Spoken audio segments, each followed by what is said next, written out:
ஒரு 18 ஆண்டுகள் முன்னாடி இருக்கார். எனக்கு முதல் வந்த வருமானம் இதுதான். கொஞ்சம் யோசிச்சு பாருங்க, 1.5 லட்சம் பிஇ படிச்சுட்டு எம்பிஏ படிச்சுட்டு ஒரு சீனியர் மேனேஜராக 1.5 லட்சம் சம்பாதிக்கிறேன், ஏதோ ஒரு பிஸ்னஸ் பண்ணிட்டு 1600 வந்துருக்குன்னா ரொம்ப சூப்பர் புத்தகத்தெல்லாம் நம்பிக்கலாம் அப்படி சொல்லலாம். நட்டு போல்ட்டு லூசு கல் பயணம் காமிச்சு இந்த மாதிரி கேள்விகளும் சிந்தல்களும் நிறைய விஷயங்கள் இதெல்லாம் தாண்டி தான் வந்திருக்கேன். பட் இந்த 1600 ரூபாய் நீங்கள் உட்காந்துருக்கிறவங்க முக்கால்வாசி பேருக்கு வருமான பற்றாக்குறை இருக்குங்களா இல்லைங்களா? இந்த 1600 ரூபாய் எவ்வளோ தூரம் வாங்கினதுன்னு நினைக்கிறீங்க? அதிகபட்சமாக மாதம் 25 லட்சம் ரூபாய்க்கு போச்சு.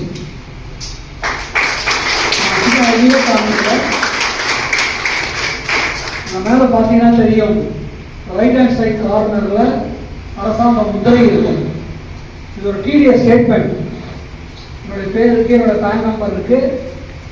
வெஸ்டீஜ் மார்க்கெட்டிங் பிரைவேட் லிமிடெட் 2020-21 மாதம் மாதம் எனக்கு எவ்வளவு போனஸ் கொடுத்தாங்க, அந்த போனஸ்ல எவ்வளவு டாக்ஸ் பிடிச்சாங்க, அந்த டாக்ஸ் பிடிச்சதை எவ்வளவு தூரத்துக்கு கவர்மெண்ட்ல கட்டியிருக்காங்க அப்படிங்கிறது தான் அந்த ஸ்டேட்மெண்ட். அந்த வருடம் ஃபுல்லா டோட்டலா பார்த்தீங்கன்னா 2,34,00,000. ஞாபகம் வருமா வராதா தெரியாது. ஏன்னா நம்மளுடைய பிறவிலேருந்து அந்த குணம் ஒண்ணுனாக்கா அதுக்கு பேர் தான் மறதி குணம். 2020-21 ஞாபகம் வருதா? என்ன வந்ததப்போ கொரோனா சம்பளம் யாருக்கா வந்ததுதான். அப்ப 2,34,00,000. ஏதோ அந்த ஒரு வருஷம் நினைக்க போறீங்க. அடுத்த வருஷம் இதுதான் என்னுடைய கிராஃப். அந்த பாருங்க, 2009-10 ஆரம்பிச்சு 2024-25 வரைக்கும் காமிச்சிட்டேன். ஏதாவது பெரிய இறக்கங்கள் ஏதாவது இருக்காங்க பாருங்க. இப்ப என்ன ஓடிட்டு இருக்குங்க? 25-26 ஓடிட்டு இருக்கு. அது ஒன்றும் கணக்கு பண்ணல. இன்னும் 9 நாள் தான் இருக்கு. அது அங்க ஒரு தூண் வரும். 2024-25 இதெல்லாம் கூப்பிட்டது 20,70,00,000. இந்த வரைக்கும் போட்டீங்கன்னா 22 கோடி வருமான பற்றாக்குறையில் இருக்கீங்க. என்ன பாதிச்சிருக்கீங்க? எப்படி கவனிச்சீங்க? என்ன புரிஞ்சது? கடவுள் தான் எப்படின்னா வாழ்க்கை பாருங்க. இது மட்டும் இல்லை, இந்த வாய்ப்பின் மூலியமாக 1 இல்லை 2 இல்லை 5 இல்லை 9 கார்கள், அது 2 கார் மர்சிடிஸ், வீட்டில் 3 கார்கள் 2 போட்டு இருக்கு. இதையும் தாண்டி இந்த நாட்டிலிருந்து வெளிநாடுகளுக்கு 22 முறை 22 இல்லை 24 முறை வெளிநாட்டுக்கு பறந்து போய் 35 நாடுகள் போய் பார்த்து அந்த மாதிரி நாடுகள் பாருங்க. இதெல்லாம் நினைச்சு பார்க்கக்கூடிய நாடுகளாக பாருங்க. ஒருத்தராக ஆரம்பிச்சு கடைசியில் 2023 பார்த்தா நம்ம டீம்ல மாத்திரம் கிட்டத்தட்ட 900 பேர் பார்ட்டிசிபேட் இருந்தாங்க.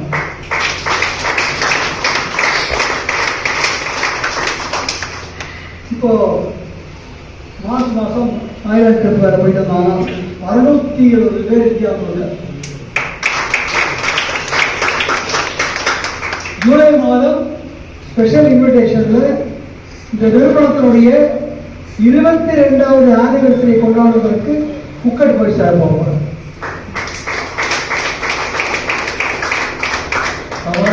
வேண்டாம், உங்களை குறைச்சி இது பண்ணுறதுக்கோ இருக்கோ இதை பேசலை. தூண்டி விட தான் பேசுகிறேன், வேற எதுவும் இல்லை. எதுக்கு கூப்பிடு தூரத்தில் இருக்கிற ஏழைகளுக்கு போயிட்டு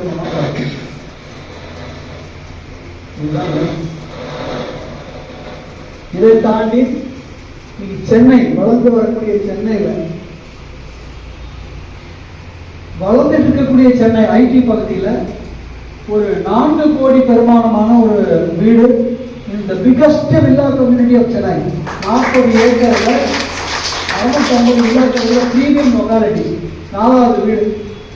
அங்கே தான் நான் வாங்கியிருக்கேன். இது பக்கத்தில் சாய்க்கணும் சொன்னார் இல்லைங்களா, நான் உயர மற்றவர்களும் உயர்வார்கள். அது மாதிரி இன்னைக்கு பார்த்தீங்கன்னா மெய்ஸ் இருக்குது. ஒருத்தர் இல்லை, 10 பேர் இல்லை, 100 பேர் இல்லை, 1000 பேர் இல்லை, 10,000 பேர், 10,000 people. சாதாரணமா ஒரு 5000 நிச்சயம் உதவாராம். ஹலோ, 5000த்துல ஆரம்பிச்சு மாதம் 13 லட்சம் வரைக்கும் சம்பாதிக்கிறவர்கள் 10,000 பேர் இருக்காங்க. 450 குடும்பங்கள் வெயிலை பத்தியும் மழையை பத்தியும் கவலைப்படாம அற்புதமானவர்கள். சும்மா ஏதோ ஆல்டோ புல்டோ சோட்டோன்னு நினைச்சுக்க போறீங்க.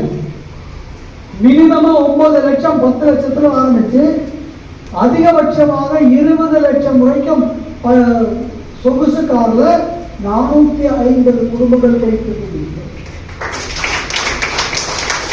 ஒரு சொந்த குடும்பங்கள் கோடீஸ்வரர்கள் மாத்திரமே பயணம் பண்ணக்கூடிய ஒரு மர்சடிஸ்லயோ, ஒரு BMW, ஒரு ஆடி கார்லயோ போயிட்டு இருக்காங்க.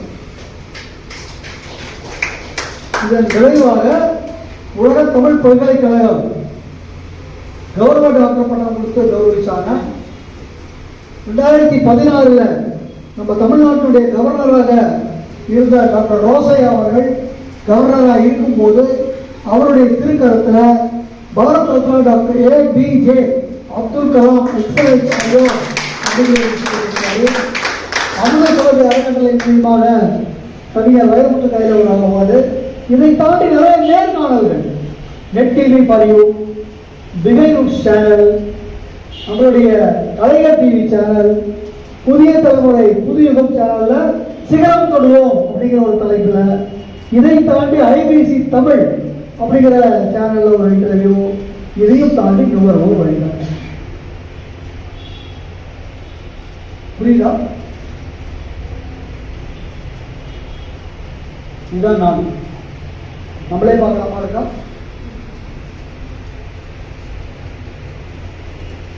இது 1995 எடுத்த படம். அந்த ஆளையும் பாருங்க, இந்த ஆளையும் பாருங்க. எந்த ஆளுக்கு வயசு ஜாஸ்தி சொல்லுங்க. புரிஞ்சதுன்னா அதான் பெஸ்ட்.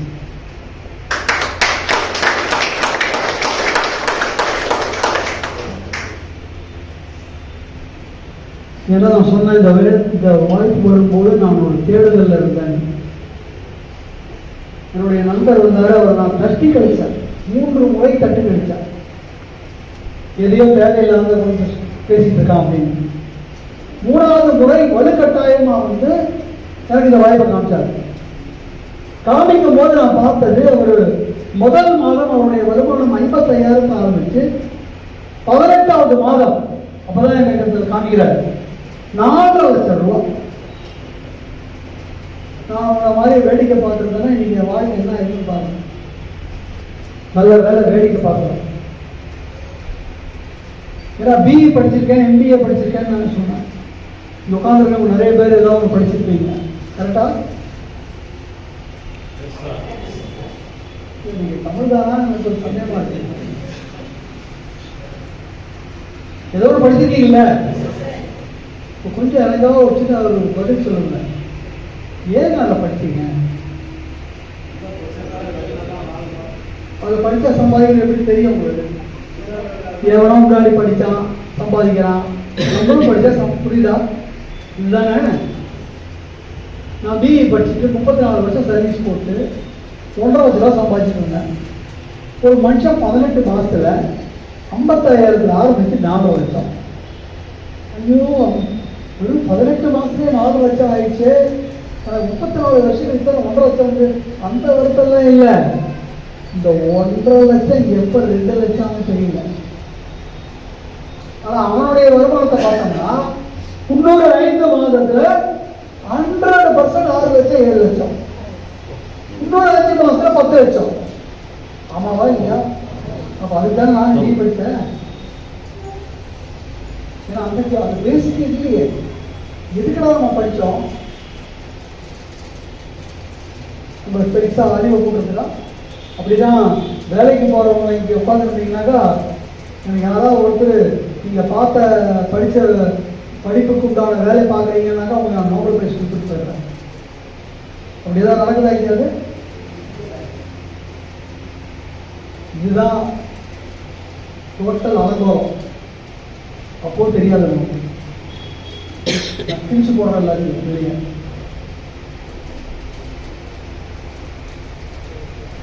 ஸோ இதன் விளைவாக நான் அந்த கேட்டேன், என்னடா இதுன்னு கேட்டேன். ஏன்னா எல்லாரும் ஆரோக்கியமா இருக்காங்கன்னு கேட்டோம். ஒரு பயம் ஆரோக்கியமா இருக்காங்க, கரெக்டு தானா? சின்ன குழந்தைகளுக்கு ஆரம்பிச்சு வயதானவங்க வரைக்கும் யாரும் ஆரோக்கியமா யாரும் கிடையாது. ரத்த கொதிப்பு இருந்தாங்க அது பாட்டு போயிட்டு இருக்கு, சக்கரை வியாதி இருந்தா அது பாட்டு போயிட்டு இருக்கு, முட்டு வலி இருந்தா அது பாட்டுக்கு போயிட்டு இருக்கு, வீசிங் ப்ராப்ளம் அது பாட்டுக்கு போயிட்டு இருக்கு. எதுக்காவது விடிவுலாம் இருக்கு, மருந்து வர டோஸ் கூட மாறும். ஆனால் அவன் சொன்னான் அப்படி இருக்கு 10 பொருள் பரிபூர்ண மாற்றப்பட்டுதான். அவருக்கு ஆற செலவு ஒரு நாளைக்கு டீ சாப்பிட்ற மாதிரி 6 ரூபாடா, அதிகபட்சமா 75 ரூபா ஒரு ஜூஸ் சாப்பிட்ற மாதிரி தான். கண்ணு காது மூக்கு வாய் எல்லாம் திறந்து போச்சாங்க. திருப்பி என்ன கேட்டான், யாருக்கா தெரியும் தான் திருப்பி சொன்னதுனால எனக்கு தெரியல, எனக்கு யாருக்கா தெரியும் அப்படின்னு. அவ்வளோதான்டா, இந்த நிறுவனம் என்னடா பண்ணீங்களா, இந்த பொருளை கொஞ்சம் அதே மாதிரி கடையில் வச்சுக்கலாம். ஜோதிகா பூதிகா ஐஸ்வர்யா ராய் லொட்டராய் அந்த ராய் எல்லாம் கூப்பிட்டு ஒரு டான்ஸ் போட்டு ஒரு மியூசிக் போட்டு சன் டிவி ஜெயா டிவி லொட்ட டிவியில் போட்டுருந்தா மக்கள் பாட்டு பாட்டு கையில் இருக்க பணத்தை கொடுத்துட்டு போயிட்டே வந்திருப்பாங்க.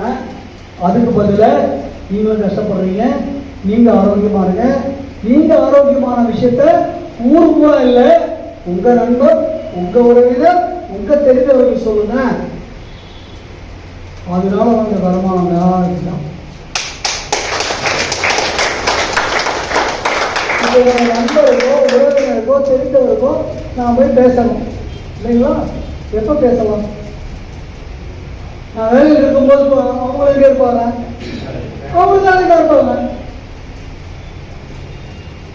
இப்போ உட்கார்ந்து இருக்கிறவங்களுக்கு வாழ்க்கை மாறணுங்கிறவங்க எண்ணம் இருக்கிறவங்க இருக்கீங்களா? கை சொல்லலாமா? கை தூக்காதவங்க வாழ்க்கை மாற வேணாம்னு நினைக்கிறேன். நீங்க படிக்கிறவராக இருந்தாலும் சரி,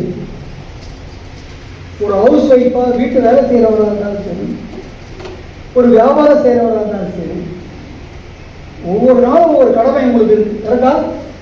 அந்த கடமையெல்லாம் முடிச்சதுக்கு அப்புறம் என்ன செய்றீங்க? டிவி பார்ப்பீங்க. அப்புறம் உங்களுக்கு நம்ம வாயில்லா ஜீவன் எதையா சொல்லுவோம், எது மாடா? நாய்களும் வாயிலா இருக்கு இல்லையா? எல்லா மிருகங்களும் வாயிலையா இருக்கு. நமக்கு அந்த வாய் வச்சுட்டு என்ன பண்ணுவீங்க? இந்த வேலையெல்லாம் முடிச்சதுக்கு அப்புறம் வெட்டி கதை வேடி கதை சொல்லணும். நான் அண்டையில இருந்து வெட்டி கதை வேண்டாத கதை பேசுறதுக்கு வெஸ்டீஸ் கதை பேச, அதுதான் 22 லட்சம், அதுதான் 22 கோடி, அதுதான் 9 காரு, அதுதான் 35 நாட்டுக்கு போட்டுச்சு. புரியுதா? நம்ம வெட்டி கதை விட்டு விட மாட்டோமே. அடுத்த மாசம் அது எலெக்ஷன் வேறு வருது, எவ்வளோ வருமானம், அதில் சண்டை போடணும். இது இருந்தீங்கன்னா நீங்க அப்படியே இருக்க வேண்டியதான். உங்களை அப்பா எடுக்காதீங்க, இதை கட்ட வார்த்தையாலும் பேசுவேன், மன்னிச்சிருங்க எல்லாரும். அப்படியே உங்களை நேக்கட் ஆக்கிட்டு இருக்காங்க. இப்படியே இருந்தீங்கன்னா நீங்க கொஞ்சம் முடிச்சுட்டீங்கன்னா அதுதான் வெஸ்டீஜ்.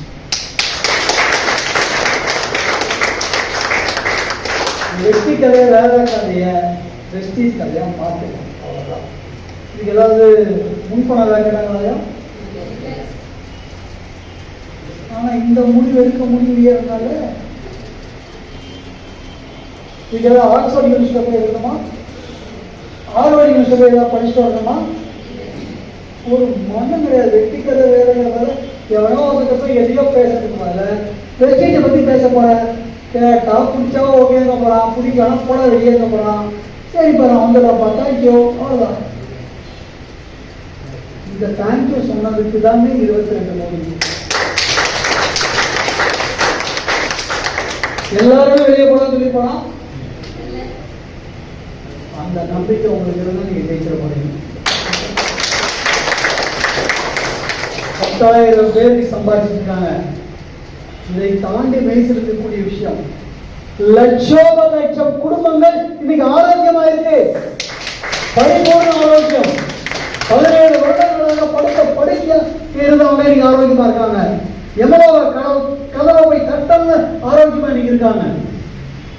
இதையும் தாண்டி நம்மளுடைய இந்திய நலம் மலர்தன்மைக்கு போயிட்டு இருக்கு.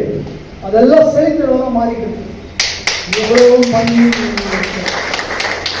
இப்ப சொல்லுங்க, எலெக்ஷனை பத்தி பேசலாமா, வெஸ்டீஜை பத்தி பேசலாமா? வெஸ்டீஜை பத்தி பேசினீங்கன்னா அடுத்த மாசம் எலெக்ஷன் ஏதாவது மாறிச்சா பாரு.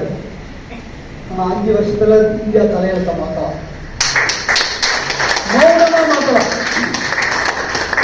முடிவெடுங்க, வெற்றி பேச்ச மாத்துங்க, வெஸ்டீஜா மாத்துங்க. இதுதான் வெற்றி பேச்ச வெஸ்டீஜா மாத்துங்க. உங்க வாழ்க்கையை வெற்றிகரமான ஒரு வாழ்க்கையா மாத்துங்க. எல்லார் வாழ்க்கையும் வெற்றிகரமான ஆரோக்கியமான வாழ்க்கையா மாற்றுவோம். Thank you so much.